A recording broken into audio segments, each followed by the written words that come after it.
Chicos, buenos días. Hoy vamos a trabajar el tema del sujeto en el curso de comunicación. Específicamente vamos a tratar los elementos del sujeto, con el propósito de identificar los elementos del sujeto en ejercicios propuestos. Los criterios que voy a tener en cuenta en la clase de hoy son los siguientes. ¿Qué vas a llegar a hacer? Vas a elaborar un esquema de llaves sobre el aspecto teórico del tema, ¿correcto? Teniendo en cuenta los criterios mencionados. ¿Qué criterios vas a tener en cuenta? Su estructura y la ortografía. Ya aquí están los puntajes. Y por último, vas a desarrollar los ejercicios propuestos en la práctica, que equivale a 12 puntos. Y el esquema de llaves, 8 puntos.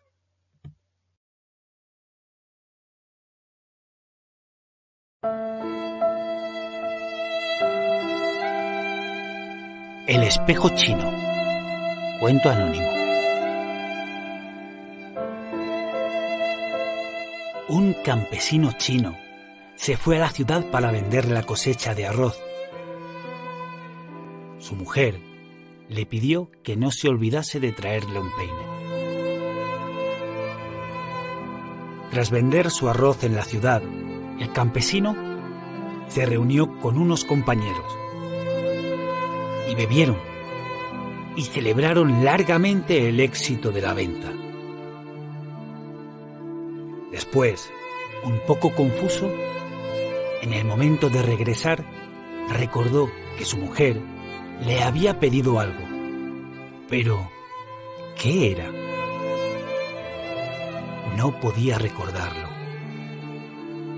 Entonces, compró en una tienda para mujeres lo primero que le llamó la atención: un espejo, y regresó al pueblo. Entregó el regalo a su mujer y se marchó a trabajar sus campos. La mujer se miró en el espejo y comenzó a llorar desconsoladamente. La madre le preguntó la razón de aquellas lágrimas. La mujer le dio el espejo y le dijo: «Mi marido ha traído a otra mujer, joven y hermosa».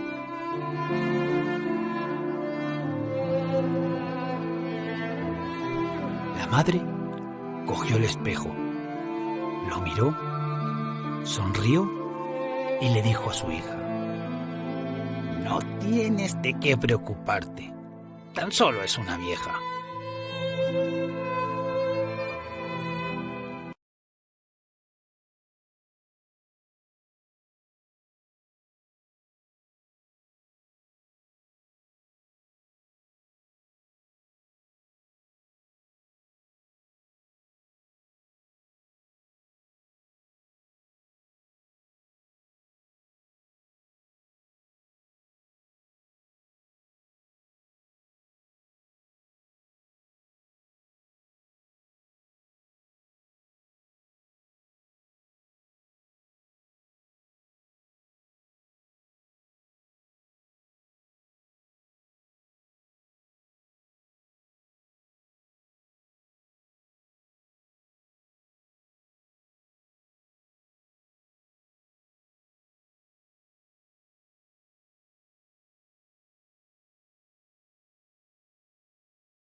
De esta historia extraemos un gran mensaje, que es la siguiente: no vemos las cosas tal como son, sino tal como somos. A continuación respondamos las siguientes preguntas. ¿De qué trata el audio? Bien, trata de la historia de una pareja de esposos, ¿no? El varón le obsequia a la mujer un espejo y observa su propio reflejo, ¿cierto? Pero ella piensa que es otra, ¿no? Piensa que su esposo trajo el retrato de otra mujer. Lo mismo pasa con la mamá de la mujer, ¿no? ¿Qué observa ella? Observa su propio retrato, pero también piensa que es otra. ¿Quiénes son los personajes de esta historia? La pareja de esposos y la mamá de la mujer, ¿cierto, chicos? Ya tal vez ustedes ya en casa lo han mencionado. Así como nosotros hemos mencionado de quiénes nos habla en este caso la historia, así como sucede en este relato cuando nos referimos a cualquier situación o circunstancia, estaremos hablando de algo o de alguien en particular. Es por ello que hoy veremos lo que respecta a los elementos del sujeto. Chicos, ahora trataremos los elementos de la oración bimembre. Iniciaremos con el sujeto. El sujeto recibe varias definiciones, pero la principal es la siguiente. Es parte de la oración bimembre que nos indica de quién se afirma algo o a quién se le atribuye algo. El sujeto puede ser una persona de quien yo hablo en el predicado, puede ser un animal que describo en el predicado, también puede ser una cosa, ¿no? Referido a un objeto, o también puede ser un tema. ¿Y cómo reconozco el sujeto en una oración? Vamos a seguir 3 pasos para poder identificar el sujeto. Lo primero que debes hacer es hallar el verbo. En este caso el verbo principal y debe ser personal. Y el verbo debe estar conjugado, es decir, debe presentar bien, debe estar en tiempo pasado, presente o futuro, en alguno de sus modos, debe estar en primera, segunda o tercera persona, en singular o en plural. ¿De acuerdo? Después de ello, ¿qué vas a hacer? Vas a formularte las siguientes preguntas. Si el verbo está en singular, me hago la pregunta ¿quién más el verbo? Y mi respuesta será el sujeto.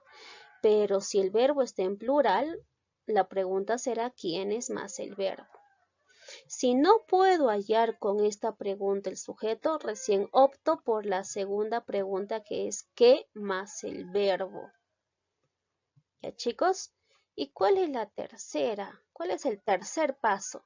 Vamos a verificar la concordancia entre el verbo y el sujeto. El sujeto siempre va a concordar en número y persona con el verbo. ¿Está bien? Vamos a ver algunos ejemplos. Omar olvida rápidamente. Primer paso, identifico el verbo. El verbo llega a ser olvida, ¿ya? Olvida. Como mi verbo está en singular, entonces mi pregunta será ¿quién? ¿Quién olvida? ¿Quién olvida? Mi respuesta es Omar. Por lo tanto, Omar sería el sujeto. Fácil, ¿verdad? Vamos al segundo. Los gritos de las mujeres me enloquecen. El verbo llega a ser enloquecen. Vamos, ¿quiénes me enloquecen? No tiene relación, ¿no? Entonces me voy a la segunda pregunta. ¿Qué me enloquecen? ¿Qué me enloquecen, chicos? Muy bien, los gritos de las mujeres, ¿sí? Por lo tanto, esto es el sujeto. Fácil, ¿no? Ten en cuenta lo siguiente, ojo, el sujeto nunca va a empezar ya con una preposición, nunca.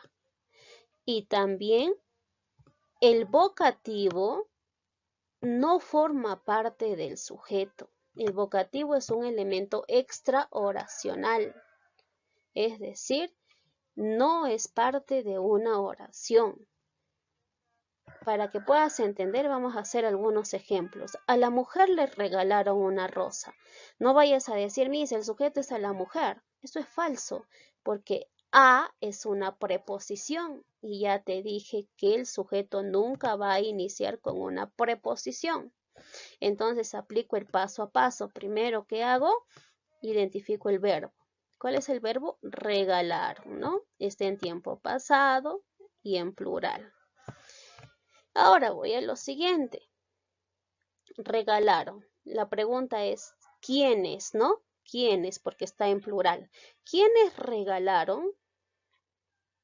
A la mujer le regalaron una rosa. ¿Quiénes le regalaron una rosa? A ver, chicos, ¿quiénes le regalaron una rosa? ¿Quiénes? Muy bien, mi respuesta es ellos. Ellos o ellas, ¿sí o no? Entonces, Aquí mi sujeto no está presente en la oración, está de manera tácita, ¿ya? Pero sí se sobreentiende que tiene sujeto, ¿no es cierto? Entonces, mi sujeto llega a ser ellos, sujeto tácito, ¿ya? Ellos a la mujer le regalaron una rosa. No vayas a pensar, Miss, pero la pregunta puede ser ¿qué más el verbo? ¿Qué le regalaron una rosa? Falso, ya te dije, primero te haces la pregunta ¿quién o quiénes? Y si no hay respuesta, recién me voy al ¿qué? ¿De acuerdo? Ahora vamos a la siguiente. Amigos, me casaré pronto. No vayas a cometer el gran error de poner rápidamente mis amigos es el sujeto. Eso es falso. Amigos, ¿qué es? Es el vocativo, ¿ya? Recuerda que el vocativo, ¿qué es el vocativo? Es aquel elemento extraoracional, es aquella palabra a quien yo me estoy dirigiendo, que se utiliza para dirigirse al receptor. En este caso me estoy dirigiendo a mis amigos, ¿te das cuenta? Ese es el vocativo. Y el vocativo no forma parte del sujeto, ni mucho menos de la oración. Entonces, ¿cuál es el verbo? Me casaré pronto. ¿Cuál? ¿Cuál es el verbo? Muy bien, casaré. Está en futuro, ¿sí o no? Ahora vámonos a la pregunta. ¿Quién más el verbo? ¿Quién se casará? A ver, chicos, ¿quién se casará? Yo puedo decir, le puedo anteceder un pronombre, ¿no? Claro, cuando es sujeto tácito le antecedes un pronombre. Yo me casaré. ¿Ve? Yo me casaré pronto. Por lo tanto, aquí está presente el sujeto. ¿Ya? El sujeto llega a ser yo, no te olvides. Sujeto tácito. ¿Ya? De esta manera llegas a identificar el sujeto en una oración.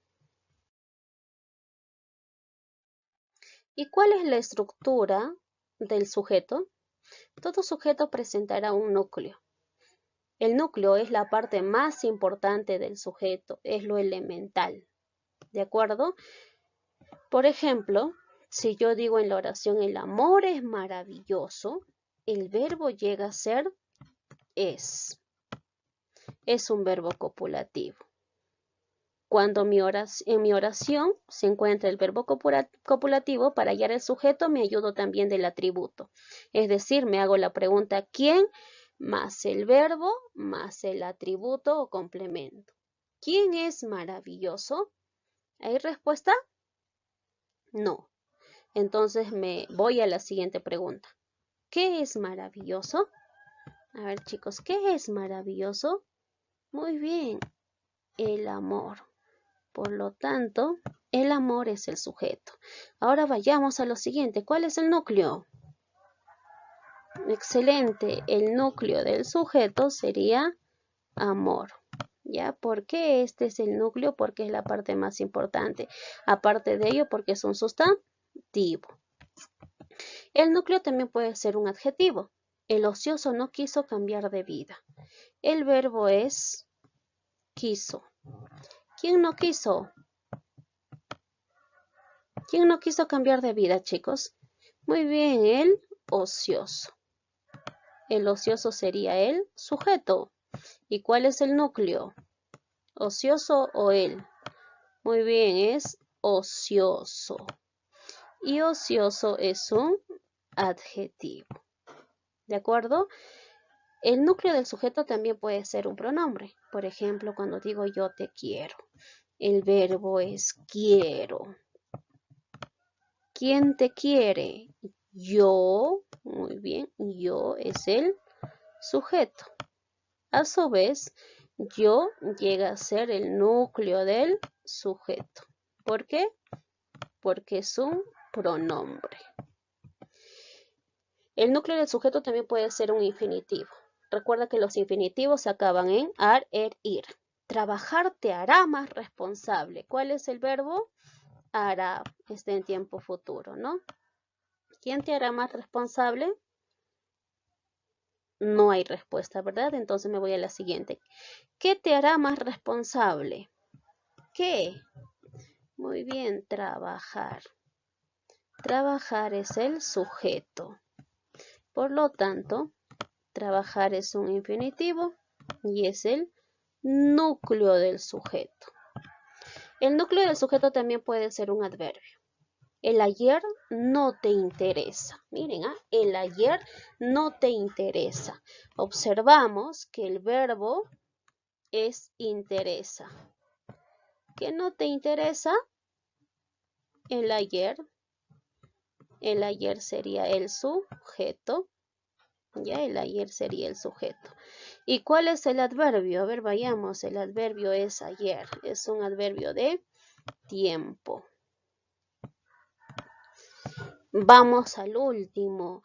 El núcleo también puede ser una proposición subordinada sustantiva. Por ejemplo, quien acaba de llegar es hermosa. Vamos, el verbo es. ¿Quién es hermosa? Quien acaba de llegar. Todo este es el sujeto. Por lo tanto, toda esta proposición subordinada sustantiva también es núcleo. Recuerda lo siguiente, el adverbio va a funcionar como núcleo del sujeto cuando le antecede un artículo, un determinante artículo, el ayer. ¿Te das cuenta? Ahora, lo mismo sucede aquí. El adjetivo va a funcionar como núcleo cuando le antecede también un artículo. El ocioso, el hábil, el feo, el inteligente, la mañosa, ¿te das cuenta? En ese caso recién va a funcionar como núcleo del sujeto, porque el adjetivo también puede funcionar como modificador directo. Ya, ten en cuenta ambos criterios. Continuamos con los modificadores. El modificador directo se une al núcleo del sujeto sin estar encabezado por ninguna preposición. Ya no va a tener ninguna preposición, va a unirse directamente al núcleo del sujeto. Lo puede constituir un artículo, un determinante, un adjetivo, una proposición subordinada adjetiva o una frase adjetival. Veamos los ejemplos. El alumno hábil ganó el concurso. El sujeto llega a ser el alumno hábil. Ahora vayamos al núcleo. ¿Cuál es el núcleo del sujeto? El sustantivo alumno. Este es el núcleo del sujeto. Ahora vayamos a él. ¿Qué llega a ser él? A ver, chicos, analicemos. ¿Qué es él? Es un artículo, ¿sí o no? Muy bien, por lo tanto, como es artículo, va a funcionar como modificador directo. ¿Pero por qué? Porque va unido directamente al núcleo del sujeto. Ahora, ¿qué llega a ser la palabra hábil? ¿Qué es hábil? Muy bien, es un adjetivo. Recuerda que los adjetivos también funcionarán como modificador directo. Este alumno hábil ganó el concurso. El sujeto llega a ser este alumno hábil. Ahora vayamos a identificar el núcleo del sujeto. ¿Cuál es la palabra más importante? Alumno. ¿Ya? Este es el núcleo. Ahora vamos a la palabra este. A ver, chicos, ¿qué llegaría a ser este? Es un determinante demostrativo, por lo tanto funciona como MD. ¿Ya? Los determinantes funcionan como MD. Hábil. ¿Qué llega a ser la palabra hábil? Muy bien, es un adjetivo. Por eso también funciona como MD. El alumno que era hábil ganó el concurso. El sujeto llega a ser el alumno que era hábil. ¿Quién ganó el concurso? El alumno que era hábil. El núcleo sigue siendo alumno. Ya, el núcleo es alumno. Él es un artículo, por lo tanto cumple la función de ser MD. Ya no te olvides, es MD. Ahora vamos a lo siguiente. ¿Qué llega a ser la expresión que era hábil? Muy bien, es una proposición subordinada adjetiva. Por lo tanto, va a funcionar también como modificador directo. ¿Ya? El alumno más hábil ganó el concurso. ¿Cuál es el sujeto? El alumno más hábil. El núcleo sería alumno. ¿Ya? Este es el núcleo. Él es un artículo. Por lo tanto, funciona como MD, modificador directo. ¿Cierto, chicos? Ahora, ¿qué llega a ser más hábil? Más hábil es una frase adjetival, ¿te das cuenta? Porque está conformado por un adverbio de cantidad más el adjetivo hábil. Por lo tanto, también funcionará como modificador directo. Cuando digo más hábil, muy hábil, bastante hábil. ¿Ya? De acuerdo a ello, entonces tú vas a hallar el modificador directo. En consecuencia, podemos decir que el modificador directo se une directamente al núcleo del sujeto, sin ningún enlace. Por otro lado, el modificador indirecto acompaña al núcleo a través de un enlace. Y ese enlace, ojo, ese enlace puede ser una preposición o una palabra que se refiere a una comparación. ¿Está bien? Por ejemplo, cuando digo un caballo blanco sin jinete salió del bosque. ¿Cuál es el sujeto? Un caballo blanco sin jinete. ¿Cuál es el núcleo? Vamos a identificar el núcleo. Muy bien, llega a ser caballo. ¿Y qué llega a ser un? Es un determinante. Recuerda que los determinantes cumplen la función de ser modificador directo. Blanco. Vámonos a la palabra blanco. ¿Qué es blanco? A ver, chicos. Es un adjetivo, ¿no? Que califica al caballo. Entonces, el adjetivo también es modificador directo. Ahora nos vamos a la expresión sin jinete. Sin jinete llega a ser un MI, es decir, un modificador indirecto, porque estamos viendo que se une al núcleo del sujeto por un enlace. Y ese enlace llega a ser sin, que es una preposición. Por esa razón es modificador indirecto. El perro como el lobo aúlla por las noches. Vamos. ¿Cuál es el sujeto? ¿Quién aúlla por las noches? El perro como el lobo. ¿Cuál es el núcleo del sujeto? Perro, porque principalmente me está hablando de perro. Ahora vamos, ¿qué llega a ser el? Excelente, es un artículo, por eso funciona como MD. Y la expresión como el lobo, ya es una comparación, porque está la palabra como. Por esa razón funcionará como MI. Ahora, la posición. ¿Qué es la posición? La posición equivale al núcleo del sujeto. Amplía el significado del mismo, es decir, amplía el significado del núcleo del sujeto. En pocas palabras, podemos decir que la posición es lo mismo que el núcleo del sujeto, nada más que con otras palabras. ¿De acuerdo? Existe la posición explicativa que aparece entre comas. Por ejemplo, cuando digo, Victoria, la alumna más sexy, dirige un extraordinario salón. ¿Cuál es el sujeto? ¿Quién dirige un extraordinario salón? ¿Quién dirige? Victoria. A ver, chicos, un momento, se me pasó. ¿Quién dirige? Victoria, la alumna más sexy, ¿no? En este caso estamos viendo que está especificando. Ahora, la idea del núcleo. ¿Cuál es el núcleo del sujeto? Victoria. De ella me habla principalmente. ¿Ya? Este llega a ser el núcleo del sujeto. Ahora, la alumna más sexy llega a ser la posición porque está entre comas. Ya, este es la aposición, no te olvides. ¿Por qué esa posición explicativa? Porque está entre comas. Ya está explicando la idea del núcleo del sujeto. ¿Quién es la alumna más sexy? Victoria.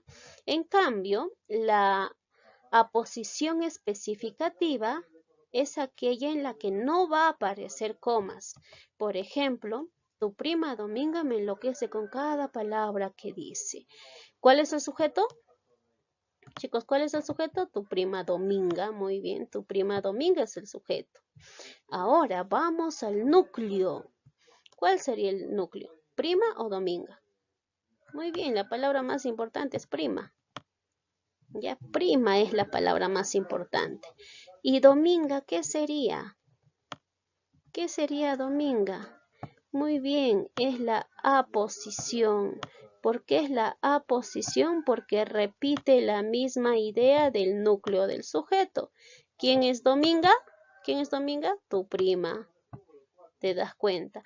En este caso, la posición especificativa, como ya te mencioné, aparece sin comas. Y chicos, a ver, recordando, ¿qué llega a ser tú? Es un determinante demostrativo, no, sino posesivo. Por lo tanto, como es determinante, será MD. De esta manera, entonces, identificamos los elementos del sujeto.